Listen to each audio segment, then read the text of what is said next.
नमस्कार। दोपहर समाचार में आपका स्वागत है।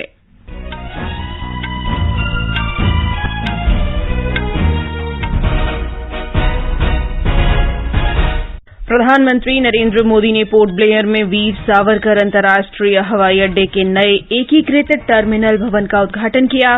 कहा, नए टर्मिनल से यात्रा, व्यापार तथा संचार में सुधार होगा। गृहमंत्री अमित शाह ने सहारा समूह की 4 सहकारी समितियों के जमाकर्ताओं द्वारा दावे प्रस्तुत करने के लिए CRCS सहारा रिफंड पोर्टल की शुरुआत की। आज शाम नई दिल्ली में राष्ट्रीय जनतांत्रिक गठबंधन NDA की बैठक में 38 पार्टियां शामिल होंगी। राष्ट्रपति द्रौपदी मुर्मू ने भूमि रिकॉर्ड आधुनिकीकरण में उत्कृष्ट प्रदर्शन के लिए 9 राज्य सचिवों और 68 जिला कलेक्टरों को भूमि सम्मान पुरस्कार प्रदान किए। और जम्मू कश्मीर के पुंछ जिले में सुरक्षा बलों के साथ मुठभेड़ में 4 आतंकवादी मारे गए। दोपहर समाचार के साथ मैं जागृति शर्मा। प्रधानमंत्री नरेंद्र मोदी ने आज वीडियो कॉन्फ्रेंस के जरिए पोर्ट ब्लेयर के वीर सावरकर अंतर्राष्ट्रीय हवाई अड्डे के एकीकृत टर्मिनल भवन का उद्घाटन किया। नए टर्मिनल भवन का निर्माण करीब 710 करोड़ रुपए की लागत से किया गया है। इस अवसर पर प्रधानमंत्री ने कहा कि इससे क्षेत्र में व्यापार तथा संचार में सुधार होगा। उन्होंने कहा कि इससे पोर्ट ब्लेयर के लोगों की दीर्घकालिक मांग पूरी हो गई है।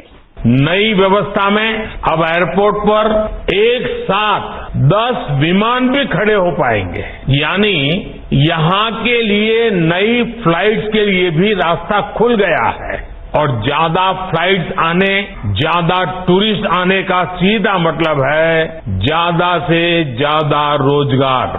पोर्ट ब्लेयर की इस नई टर्मिनल बिल्डिंग में ईज ऑफ ट्रैवल बढ़ेगा, ईज ऑफ डूइंग बिजनेस बढ़ेगा और कनेक्टिविटी भी बेहतर होगी। श्री मोदी ने कहा कि पिछले 9 वर्षों में अंडमान निकोबार द्वीप समूह के विकास के लिए करीब 48,000 करोड़ रुपए का बजट जारी किया गया। श्री मोदी ने कहा कि सरकार ने लोगों के लिए नई सुविधाएं प्रदान की हैं। श्री मोदी ने कहा कि द्वीप समूह में पाइप जलापूर्ति वाले परिवारों की संख्या बढ़कर 50,000 हो गई है। प्रधानमंत्री ने कहा कि अंडमान निकोबार द्वीप समूह में प्रत्येक व्यक्ति का बैंक खाता है और एक राष्ट्र एक राशन कार्ड की सुविधा का विस्तार किया गया है। सरकार ने पोर्ट ब्लेयर में मेडिकल कॉलेज का भी निर्माण किया है। उन्होंने कहा कि संचार में बढ़ोतरी के लिए सैकड़ों किलोमीटर ऑप्टिकल फाइबर समुद्र में बिछाए गए हैं। अंडमान निकोबार में हो रहा सुविधाओं का ये विकास यहां के टूरिज्म को गति दे रहा है। जब मोबाइल कनेक्टिविटी बढ़ती है तो टूरिस्ट भी बढ़ते हैं। जब हेल्थ इंफ्रास्ट्रक्चर सुधरता है तो टूरिस्ट का आना जाना और बढ़ जाता है। जब एयरपोर्ट पर सुविधाएं बढ़ती हैं तो टूरिस्ट यहां आना पसंद करता है।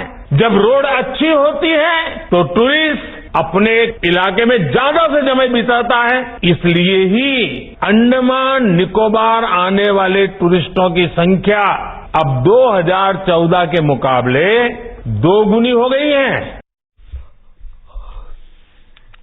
प्रधानमंत्री ने इस बात के लिए आभार प्रकट किया कि उन्हें ठीक उसी स्थान पर तिरंगा फहराने का अवसर मिला है जहां कभी नेताजी सुभाष चंद्र बोस ने राष्ट्र ध्वज फहराया था। प्रधानमंत्री ने कहा कि सरकार ने रॉस द्वीप का नाम बदलकर नेताजी सुभाष द्वीप कर दिया है। इसी तरह हैवलॉक द्वीप का नाम स्वराज द्वीप और नील द्वीप का नाम बदलकर शहीद द्वीप कर दिया गया है। शेष 21 द्वीपों के नाम भी परमवीर चक्र विजेताओं के नाम पर रखे गए हैं। प्रधानमंत्री ने रक्षा और स्टार्टअप्स जैसे क्षेत्रों में भारत के युवाओं की क्षमता की सराहना की। इस अवसर पर नागर विमानन मंत्री ज्योतिरादित्य सिंधिया ने कहा कि देश के विमान बेड़े का व्यापक विस्तार किया गया है। विमानों की संख्या 400 से बढ़कर 700 हो गई है। उन्होंने कहा कि ग्रीन फील्ड हवाई अड्डों की संख्या बढ़कर 14 हो गई है।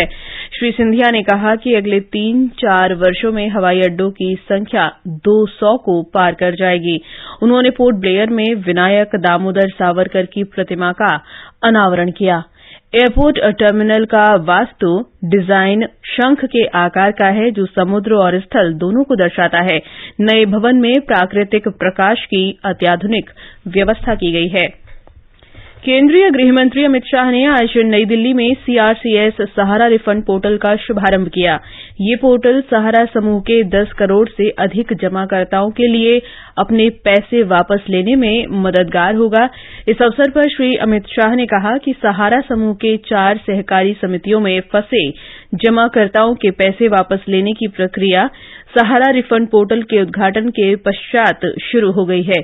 शुरुआती चरण में जमाकर्ताओं को रिफंड पोर्टल 5,000 करोड़ रुपए लौटाएगा।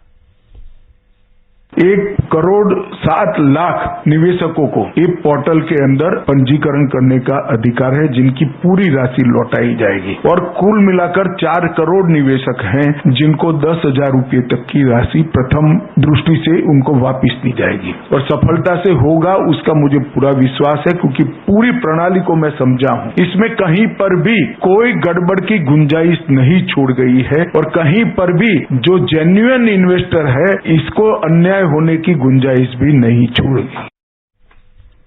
श्री अमित शाह ने कहा कि इस पहल के सफल होने के बाद सहारा समूह की सहकारी समितियों में जिन जमाकर्ताओं का अधिक धन फंसा हुआ है उन्हें धन लौटाने का निर्णय लिया जाएगा। ये समाचार हमारी वेबसाइट newsonair.com/hindi और हमारे mobile app news on AIR पर भी उपलब्ध हैं। दोपहर समाचार में आपका फिर स्वागत है। भारतीय जनता पार्टी ने कहा है कि राष्ट्रीय जनतांत्रिक गठबंधन एनडीए की बैठक में 38 पार्टियां शामिल होंगी। ये बैठक आज राष्ट्रीय राजधानी में आयोजित होने जा रही है। बैठक की अध्यक्षता भाजपा के राष्ट्रीय अध्यक्ष जेपी नड्डा करेंगे। इस बैठक में प्रधानमंत्री नरेंद्र मोदी शामिल होंगे। एनडीए की बैठक में महाराष्ट्र के मुख्यमंत्री एकनाथ शिंदे के नेतृत्व वाली शिवसेना और अजित पवार के नेतृत्व वाले एनसीपी गुट जैसे कई नए भाजपा के सहयोगियों की उपस्थिति भी रहेगी। लोक जनशक्ति पार्टी रामविलास के नेता चिराग पासवान, राष्ट्रीय लोक जनता दल के संस्थापक उपेंद्र कुशवाहा ने पहले ही एनडीए की बैठक में भागीदारी की घोषणा कर दी है। कई विपक्षी पार्टियों ने कल बेंगलुरू में 2024 के लोकसभा चुनावों में भाजपा का मुकाबला करने के लिए एक संयुक्त रणनीति बनाने की बैठक की थी। इसके एक दिन बाद एनडीए की बैठक हो रही है। राष्ट्रपति द्रौपदी मुर्मू ने आज नई दिल्ली में एक समारोह में 2023 के भूमि सम्मान पुरस्कार प्रदान किए। ये पुरस्कार डिजिटल इंडिया भूमि रिकॉर्ड आधुनिकीकरण कार्यक्रम के प्रमुख घटकों में उत्कृष्ट योगदान करने वाले 9 राज्य सचिवों और 68 जिला कलेक्टरों को प्रदान किए गए। इस अवसर पर राष्ट्रपति ने कहा कि इससे पारदर्शिता सुनिश्चित की जा सकेगी और लोग सरकारी कार्यक्रमों का लाभ आसानी से उठा सकेंगे। उन्होंने कहा कि भारत की डिजिटल अर्थव्यवस्था का विस्तार हुआ है और आज दुनिया के कुल डिजिटल लेनदेन का 46% भारत में हो रहा है। डिजिटाइजेशन को अपनाने से पारदर्शिता बढ़ती है, सभी संबंध व्यक्तियों एवं संस्थाओं को सुविधा होती है। लैंड रिकॉर्ड्स को राष्ट्रीय स्तर पर आधुनिक बनाने तथा डिजिटाइज करने के अभियान के देश के विकास पर बहुत अच्छा असर पड़ता है। इसीलिए मैं समझती हूँ कि digital land record modernisation programme से जुड़े सभी लोग देश के विकास में अत्यंत महत्वपूर्ण योगदान दे रहे हैं। उपभोक्ता मामले, खाद्य और सार्वजनिक वितरण मंत्री पीयूष गोयल ने आज भारत दाल के ब्रांड नेम से रियायती दर पर चने की दाल की बिक्री अभियान का शुभारंभ किया। इसके अंतर्गत 1 किलोग्राम के पैक का मूल्य 60 रुपये प्रति किलोग्राम और 30 किलोग्राम के पैक का मूल्य 55 रुपये प्रति किलोग्राम रखा गया है। उपभोक्ताओं को सस्ते मूल्यों पर दालें उपलब्ध कराने की दिशा में भारत दाल अभियान केंद्र सरकार का एक बड़ा कदम है। दिल्ली और एनसीआर में राष्ट्रीय कृषि सहकारी विपणन परिसंघ नेफेड द्वारा खुदरा बिक्री केंद्रों पर चना दाल बेची जा रही है। आकाशवाणी की महानिदेशक डॉ वसुधा गुप्ता ने आज रांची में पूर्वांचल राज्यों के एक दिन के सम्मेलन की अध्यक्षता की। बैठक में कार्यक्रम, कमर्शियल अनुभाग और समाचार इकाइयों के अध्यक्ष तथा अंशकालिक संवाददाताओं ने हिस्सा लिया।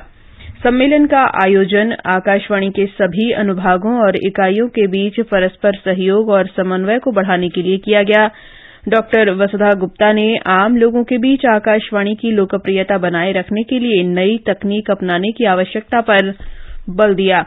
महानिदेशक ने कहा कि स्थानीय और क्षेत्रीय विषय वस्तु पर अधिक ध्यान केंद्रित किया जाना चाहिए। तमिलनाडु के उच्च शिक्षा मंत्री डॉक्टर के पोनमुडी को चेन्नई में प्रवर्तन निदेशालय द्वारा पूछताछ के लिए समन भेजा गया है। उन्हें आज शाम 4 बजे तक अधिकारियों के समक्ष उपस्थित होना होगा। चेन्नई और विल्लुपुरम में 9 स्थानों पर पोनमुडी के कार्यालय और आवासों पर छापेमारी की गई। केरल के पूर्व मुख्यमंत्री ओमन चांडी का आज सवेरे बेंगलुरु के एक निजी अस्पताल में लंबी बीमारी के बाद निधन हो गया। वे 79 वर्ष के थे। केरल सरकार ने राज्य में 2 दिन के राजकीय शोक की घोषणा की है। दिवंगत नेता के सम्मान में आज राज्य में कार्यालय, स्कूल और कॉलेज बंद हैं। समाचार कक्ष से एक श्रद्धांजलि। वरिष्ठ राजनीतिज्ञ ने 27 वर्ष की उम्र में विधानसभा चुनाव जीता।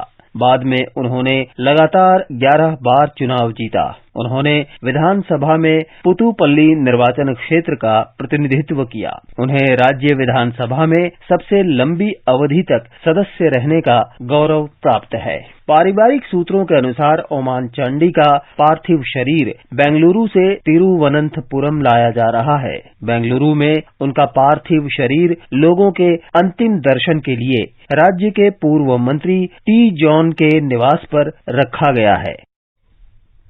प्रधानमंत्री नरेंद्र मोदी ने वयोवृद्ध नेता के निधन पर शोक व्यक्त किया है। कांग्रेस नेता सोनिया गांधी, राहुल गांधी और पार्टी अध्यक्ष मल्लिकार्जुन खड़गे ने भी उन्हें श्रद्धांजलि अर्पित की है, जो विपक्षी पार्टियों की बैठक में हिस्सा लेने के लिए फिलहाल बेंगलुरु में हैं। कर्नाटक के मुख्यमंत्री सिद्धारमैया और उप मुख्यमंत्री डीके शिवकुमार ने भी दिवंगत नेता के प्रति शोक व्यक्त किया है। विदेश राज्य मंत्री वी मुरलीधरन ने चांडी के निधन पर शोक व्यक्त किया है। ये समाचार आकाशवाणी से प्रसारित किए जा रहे हैं। ताज़ा समाचार जानने के लिए आप हमारे Twitter handle @AIR News Hindi को फॉलो कर सकते हैं। जम्मू कश्मीर में सीमांत जिले पुंछ में सेना और पुलिस के संयुक्त अभियान में 4 आतंकी मारे गए। पुंछ जिले के सिंधारा क्षेत्र में कल संयुक्त अभियान की शुरुआत हुई। आतंकियों के साथ सुरक्षा बलों की पहली मुठभेड़ कल रात लगभग 11:30 बजे हुई। इसके बाद रात्रि निगरानी के अन्य उपकरणों के साथ ड्रोन तैनात किए गए। आज तड़के फिर शुरू हुई मुठभेड़ में 4 आतंकवादी मारे गए।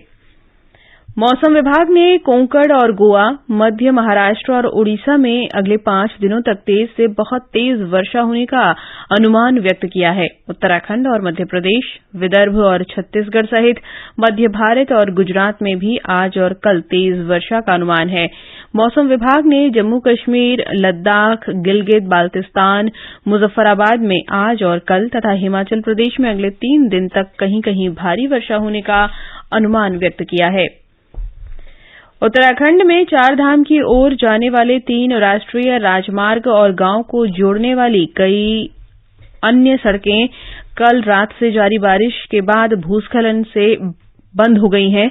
हमारे संवाददाता ने बताया है कि बद्रीनाथ, गंगोत्री और यमुनोत्री राष्ट्रीय राजमार्ग विभिन्न स्थानों पर भूस्खलन के कारण मार्ग अवरुद्ध हो गए हैं।